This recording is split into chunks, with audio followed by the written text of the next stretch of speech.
I do not own Star Trek, or any of the related characters. Star Trek is a mark owned by Paramount. This story is a work of fanfiction and is for entertainment only. I am not making profit from this story. This is a tribute. All rights of Star Trek belong to Paramount. This fanfiction takes place between the second and third movies of the Kelvinverse. Star Trek Reloaded. Chapter 4. Earth.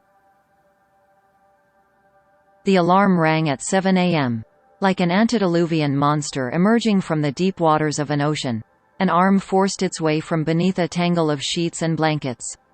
A blind hand felt everywhere for a long time until, finally meeting the object responsible for that continuous and annoying sound, grabbed it, throwing it now silent towards the floor.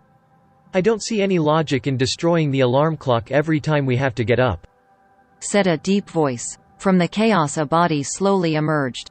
The young woman sat on the edge of the bed, naked, trying to fight the night's numbness by slowly moving her arms. Arching her shoulders, her breasts, hard and perfect, defied her gravity, almost looking at the ceiling. Another hand emerged from the sheets. If the woman's body was black as ebony, the hand that caressed it with determined gentleness was almost dazzling white. It's not very logical to provoke me at this hour either, Spock, the woman said, chuckling. There isn't much time for. From my calculations, we still have some time available, Uhura. We'll just have to postpone breakfast. She looked at the face of the young Vulcan, now free from all impediments. With studied slowness she slipped a hand under the remaining sheets, as she was engaged in a new search, until a short moan signaled that she had acquired the target. If the scientific officer says so, who am I to object? With a single gesture she threw everything that separated her from the Vulcan's body off the bed. It was already dark when Spock and Captain Notby, crammed inside the city subway among hundreds of people trying not to look at each other, were close to their stop. In Carter Square we will stay in a small hotel, where we will spend the night, said the Vulcan. It is a peripheral area, far from any attention and very close to the neighborhood where the majority of active fleet personnel live.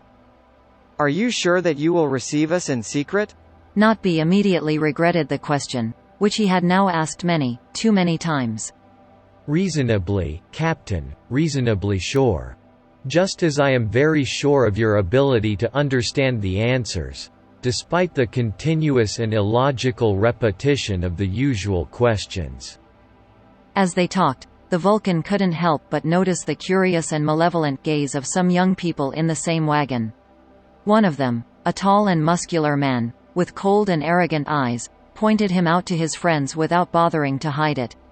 Spock estimated, among the indifferent crowd, that it was a small group of 6 people.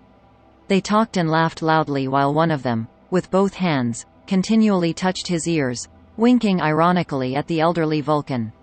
The people around this group had gradually thinned out, but no one, absolutely no one, had in any way expressed blame or disappointment for the rude behavior of the boys.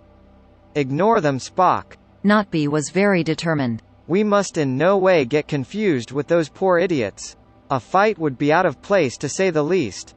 It's not really the time I remember anymore, he thought the Vulcan, shaking his head to himself. Arriving at their stop, Spock and Notby calmly got off. As they left the station, the captain started to get nervous. Ambassador, I think those guys are following us. I noticed it, Mr. Notby. Spock did not turn his head in search of their pursuers. And this situation made me slightly tired. Follow me. Just outside the terminal, they found themselves in a small square. Few people were hurrying home under the lights of the street lamps. The sun had sunk completely below the horizon. The Vulcan identified a small alley, probably with no exit, and, ignoring the nearby hotel, entered it, followed by the captain, who was struggling to understand the situation. Shortly after they disappeared into that small driveway, the 6 thugs entered it in turn, proud and ready to have fun at the expense of their victims. No light was able to fully illuminate that passage, squeezed between ancient, shabby-looking buildings, and almost no noise came out of it in the following minutes. Finally, 2 people emerged from the darkness. Notby didn't know whether to laugh or get angry. Ambassador, was it really necessary? The elderly Vulcan walked calmly towards the hotel. It was neither necessary nor logical, Captain, but I feel better than before. Notby took one last look at the alley. Nothing could be seen now, but he knew that, sprawled on the pavement, there were the unconscious bodies of 6 people. After all, they'll just have a headache tomorrow, Spock said. Spock. The young Vulcan turned sharply towards his voice, an unmistakable voice that he knew well.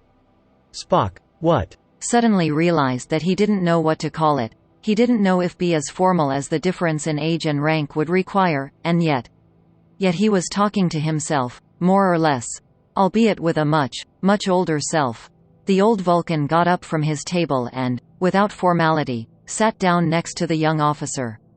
They were the only customers in that small bar next to the Astrodrome, where every morning the first officer of the USS Enterprise used to drink tea before taking duty. Immense and powerful, his ship was in geostationary orbit, right on the vertical of the spaceport, subject to intense upgrade work, waiting to take the leap towards a 5-year exploration mission into infinity. The old man looked into the young man's eyes, as if looking for a clear reaction of surprise, and was pleasantly surprised by seeing the young man himself not betray any emotion. Ambassador, it's curious to see you here. I thought you were on New Vulcan. I was there until a few days ago, Spock. The old man rested his elbows on the table and intertwined his fingers. But as you may have guessed, an emergency forced me to come to Earth, moreover incognito. A small digital passport appeared in the Vulcan's wrinkled hands. The young officer immediately noticed the credentials, perfect but absolutely fake. It must be something extremely serious if it led you to lie, declared the first officer. And I struggle to see any reason that could justify it. I wouldn't have said it differently. Many years ago. Old Spock thought. Spock. My credentials are but a small insignificant appendage, compared to the enormous number of illegal, and perhaps immoral, things for which I have come to meet you. Ambassador, if it is due to the current condition of our compatriots, I assure you that this is a transitory situation, to which the Federation. A strong sign of denial silenced the young man. Spock. I'm about to tell you things that will be very difficult for you to process.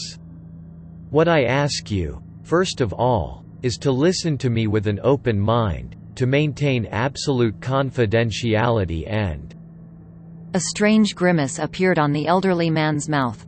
To call the base calling you sick. You and I must speak now, immediately and for a long time. Sir, but are you really asking me this? Is fine? Don't you think a visit to Dr. McCoy? The last thing I need is to put myself in the hands of that jumble of free emotions. The elderly Vulcan immediately regretted the sentence, so little measured, so human.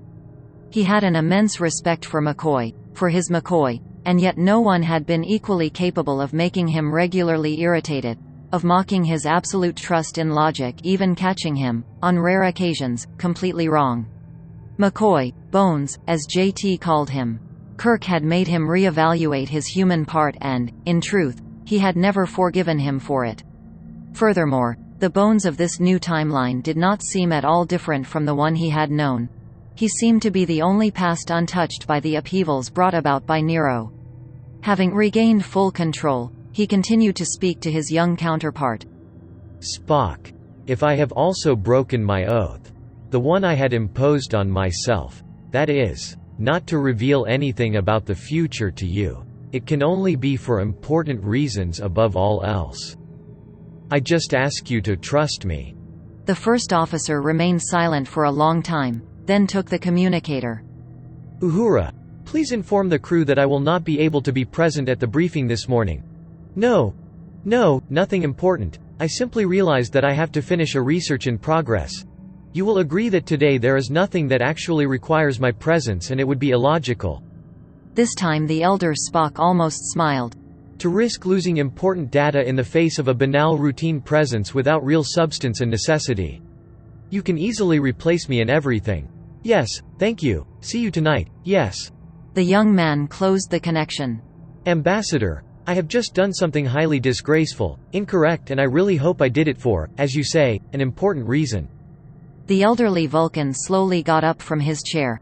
Age had suddenly made itself felt, as had the doubt which, on several occasions, came back to torment him. "Spock, come with me. I need you to meet someone."